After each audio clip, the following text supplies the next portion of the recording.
basically most people here who are gathered here today will agree with me. I don't think that people should be drug addicts, okay? That's not why I'm here. I'm here that every once in a while we need a little help. You know what I'm saying? Just a little help. That's it.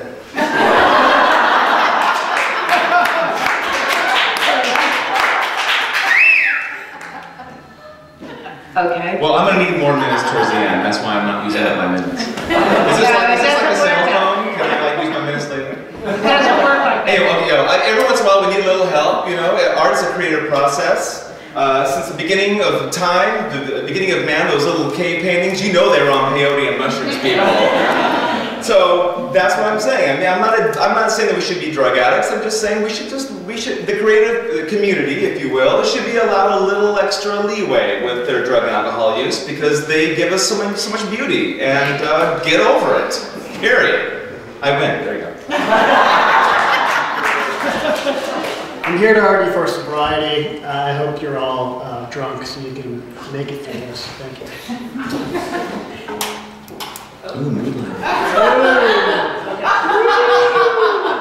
Alright, thank you everybody for being here.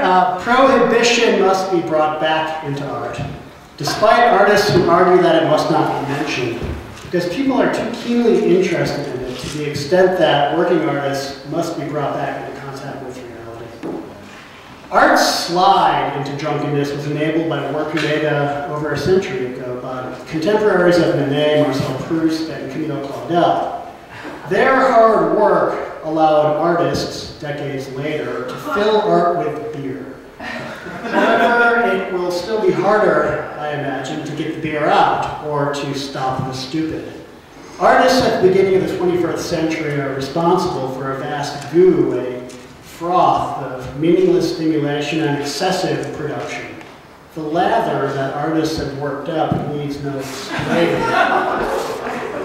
Frankly, it comes down to overabundance, to cronyism, neurochemical spikes, and forbearances. What needs explaining in our times is the general equanimity that we all have in face of intoxicated overproduction. How can we all go about our business when things like this are happening? How can we just stroll into another art opening, shake our heads, and grab tecate? Artists have never had to cope with so much stuff, so many choices, in kind and in number. The concise artwork melts into a pudding. It coalesces into a flan, and the mind is forced to make certain adaptations to make sense of it all. I'm here to say to you all that sober rants must shout down drunken mumbles. Drunk artists must stop production and close down shop to become street preachers or direct mailers or tree sitters or call-in listeners, letter writers, backwards runners, cleanup hitters, campaigners, and cavaliers. Nobody knows whether the majority of American artists are wet or dry. But certainly the division is too nearly equal. The minority on either side is too strong and stubborn to permit the hope that either wet or dry victory could be final for years to come. Instead of fitting public opinion to art, we must fit art to public opinion. And if we are to make any improvement over present conditions, we must ask ourselves, what sort of art might that be? What hope is there in the various concrete proposals for sobriety that have been offered? As I stand here today, ladies and gentlemen, I confess, I see little hope. That was really nice. Overgeneralization. Oh, there, exactly. I'm standing by my original argument when I opened up this debate that artists are better when they're drunk and fucked up on drugs, and that's just the way it goes. There's really no long, flowery generalization like this beautiful little speech that you just had. The bottom line is it works for some, others it doesn't, and you know, there you have it. All right, we go push the next button. There you go. See? Yeah. See that? Yeah. Thank you, Mr. Thomas. You know, it used to be fun to draw distinctions between the ordinary and the everyday. But we're no strangers to love. You know the rules, and so do I. It used to be fun to think there was a difference between sobriety and drunkenness, to search for hidden pathways between what's everyday and what's special. Oh, thank you. What do we have here? You know, banalities were a hoot until they confirmed boring hierarchies.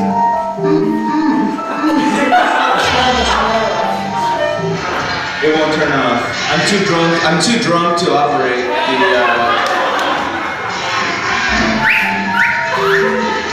It won't turn off. My sober friend will help me turn this off.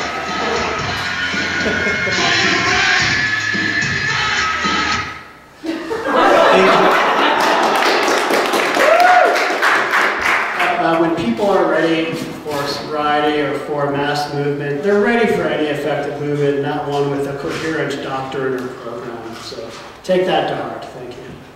Give it up. Come on. Clap for it.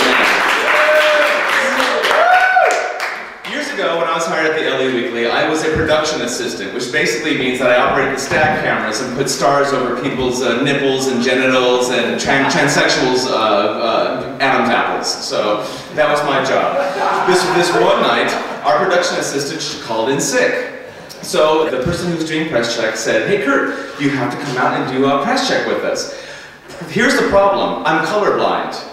So I was colorblind, so I said, "Well, I'm colorblind, I can't do press check, I can't check, this is ridiculous." And he said, "No, come on, it's fine, just do a little bit of crystal meth, it'll be fine." So he threw some crystal meth in my coffee, I drank it down, and off to the press that we went. Well, this guy was a little bit younger than me, good-looking guy, everyone called him Dreamboat, and I didn't really understand why, but Tulsa can tell you all later after she does some few drinks. So we get out there, and his whole thing was getting high on crystal meth and going out to press check so he could screw hookers, because they all hung out at the truck stops and by this press, you know, by this big printer press. I was 22 years old, I had no idea what the hell was going on, and so I'm high on crystal meth, I can't feel my hands, I'm seeing through time, I have no idea what's going on. We're driving down these alleys, he picks up this hooker, this young little Mexican girl with a huge butt, and she's just cute, and he says, "Oh yeah, let's get that one because she's got a big butt." And so I said, "Okay, well let's get her," and so we get her into the car, we take her back to the hotel. He starts having sex with her, right in front of me. I'm on crystal meth, I'm 22. I have no idea what's going on. So the press is calling, They want someone to do the press check. They need someone to do the press check. And he's looking back at me, he's like, "Kurt, you gotta do the press check. You gotta do it. You gotta go. Man, you can't let me go. I can't leave yet." And this poor girl, she's screaming out in this language, I don't know what the hell she's saying. And he's just banging at this poor girl, and she's salivating, and she's crying, and I'm freaking out, and there's like, he's watching Nickelodeon, and there's like, yeah, thank you, they're watching Nickelodeon. Oh, it's, remember What's Happening? Remember that show? What's Happening? So it's like, "Ooh, Raj, I'm going to tell Mama. Ooh, Raj, I'm going to tell Mama." These big butts are everywhere, and so I grab the color proofs, I head off, I just run outside, because I can't take it anymore. There's a pickup truck. High as a kite, and I'm thinking, okay, well, you know what? I may be colorblind, however, I have the confidence to bullshit my way through this press check. So I see a pickup truck out there, it's raining, the color proofs they're washing down the front of me, I look like a mess, and I get up to the pickup truck, and I look at him, and at this point, I'm so high that my lips are like numb, they're numb, I can't even make any sounds. And so I look at him, and he's like, "What do you want?" And I looked at him, and I couldn't think of anything, and I said, "Mila tequila?" And then he says, "Okay, we'll get in, but I'm only paying if you swallow." Needless to say, I made it to the press check, and the next day I checked it. Reflex Blue, friends. Reflex Blue. I nailed it. Everybody was impressed, and it was all thanks to crystal methamphetamine.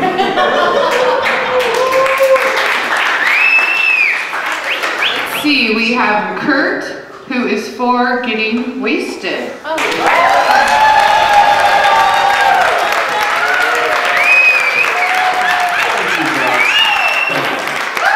Now we have Brett, who is for sobriety. God looks after fools and drunks.